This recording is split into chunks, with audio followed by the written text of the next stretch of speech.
Пред Мавровка деновиве големо се работи на местото каде што се наоѓаше кафулето кој пред 2 месеци изгоре до темел.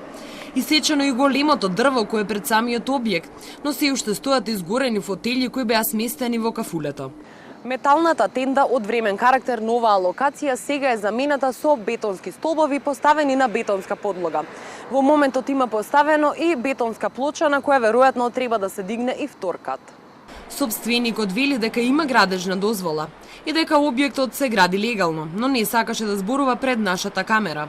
Од град Скопје пак, пред 10 дена излегле на терен, откако констатирале неправилности во градењето, направен записник и целата документација испратена до МВР.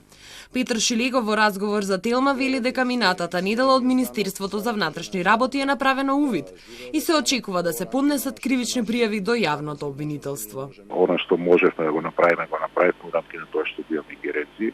Моите очекувања се дека соодветните органи, пред се општина Чајри, јавното обвинителство ќе започне да се вршат својата работа и ќе се спречи дивењето веќе во центарот на градот на изградба на Дивоград, пошто констатираше записнички констатиран страна на градот дека за таков објект не постои градежна дозвола, што значи дека станува збор за Дивоградба.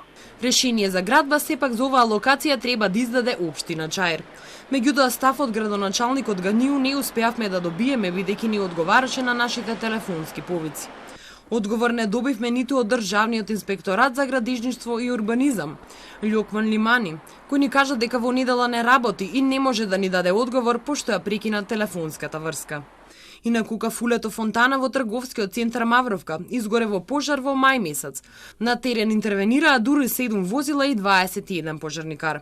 По направениот увид на лице место како можна причина беше наведен спој помеѓу компјутер и фискална каса во кафулето.